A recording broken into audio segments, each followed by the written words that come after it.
My name is Doug Holmes. I'm the president of the Summerland Refugee Sponsorship Group. Yeah, the Summerland Refugee Sponsorship Group is a group of volunteers. We probably have about 150 volunteers altogether, and our purpose is simply to sponsor refugees from anywhere in the world and resettle them in Summerland. And a refugee, if you want, is defined by the United Nations as anybody who has been displaced from their home country because of war, famine, um, persecution, and that sort of thing. So at the time, in 2015, this was in the middle of the Syrian refugee crisis, if you remember, and there was the images all over the press at the time of Alan Kurdi, the little boy who was washed up on the shores of Turkey, and it affected everybody, and I think everybody was affected. And I just started asking myself, and a lot of people were asking, what can we as a community do to help? And you're sitting over here, you just feel so helpless of what's going on sometimes. So I called a community meeting. It was December 2nd, 2015. I called a community meeting, and as a municipal councillor, I was kind of, it's one of the things I'm able to do, and to discuss with the community what it is we could do. And we had about 80 people come out to the meeting. It was the first public meeting at the new public library. And so about 80 people came out to that meeting. And from that meeting, everybody said, we need to sponsor a family. That's what we as a community need to pull together and sponsor a family. And the United Church had actually just sponsored one. So we were not the first to sponsor a family here. The United Church sponsored one first, and they were the first in the Okanagan to sponsor a Syrian family. So they did it as a church group, and then we thought, well, this can be a community initiative as well. We sponsored another family, so that's what we did, and we put together a steering committee within the week. Within 2 weeks, we had found we'd done all the paperwork and put our application in to sponsor a family, and within 2 months we'd done all the fundraising we needed to do to sponsor the family, and it just went so fast. And on Valentine's Day 2016, our first family arrived. So we've sponsored 3, so 2 Syrian families. We sponsored 2 kind of at the same time in 2016. And early 2018, we sponsored a family from Eritrea. And we were just about to sponsor another family when COVID hit.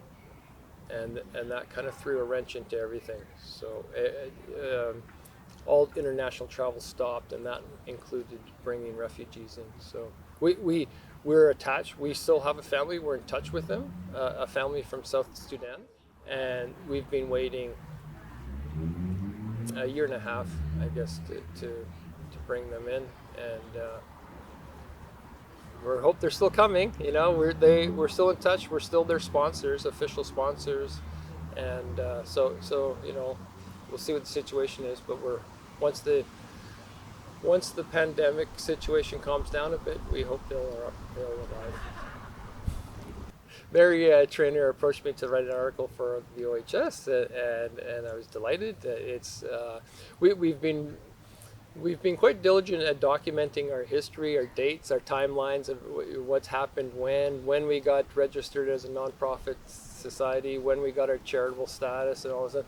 So I had all that information already, and the government, because we're there's a lot of accountability with the government, because the way it works for refugee sponsorship is that we raise half the money to sponsor a family, and the government provides half the money for a year, and you have to support them for a year. So because of that connection with the government, we have to provide a lot of documentation. So I had all the information, so it wasn't that difficult to then write the article. So I think it's Summerland is a caring community. We've always been a caring community, I think, and it's a way to express that there's something out there that's just bigger than us, that and I think the community's really stepped up, and that's what I'm so proud of is how the community has stepped up, and I think the community will want to continue to step up. We've had no problem getting people to volunteer to help families, and people. Every new family, we get new people wanting to help out because they heard about the previous family, right?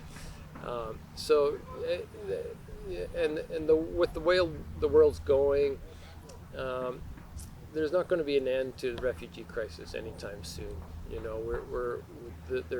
There's wars everywhere. We're going to have climate refugees. So Canada has always been a welcoming country for refugees. I don't see any reason why we won't continue to be.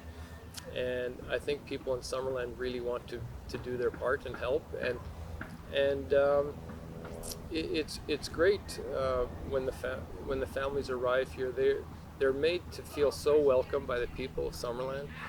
The number of people who will stop the refugees' families when they arrive and say welcome to Canada, it's really amazing. It's just amazing, and it's just such a heartwarming thing to do. I think it helps the community become more diverse and more tolerant, and it's just great all around. So, COVID has had a big impact on us in that we haven't been able to bring families in. But our goal has always been to sponsor one family per year. We haven't quite made that because of the pandemic, but that's still our goal, the goal of our organization. So we have to do quite a bit of fundraising, usually about $40,000 per family that we need to raise. And we haven't had to do big campaigns or anything in the past because people have just been so generous that they just write checks, and it's tax deductible. And but when we do know our next family's coming, we kind of put out the word that if you can provide financial support for the family, that's always appreciated. So. Well, the other thing, is not only is the community, like individuals in the community have stepped up, but and helped us, but the number of other organizations and businesses that have helped and supported us. Everything from the credit union giving financial tuition to the families, to pharmacies donating a post office box to us, to there's just too many. The bike guy donating bicycles, and then the dentists in the community. All the dentists have just been amazing. Because most of these refugees, I don't think they've ever seen a dentist in their life, and so they come with and they have really bad teeth, and they need a lot of dental work. They've really helped all the families, and we try not to burden any one dentist, so we spread it around, and they're all been helpful. The number of local employers who have offered employment to the families, tutoring, child minding, all that sort of thing that the community has just provided. And other nonprofit groups like the thrift store will give them a private, when they arrive, they'll let them come into the store and give them a private opening for the families, so they can collect get their whatever they need, right? Agar Lake Society has been really helpful for us. And there's just been, it's just been amazing how the community's just come together and to make this work. So.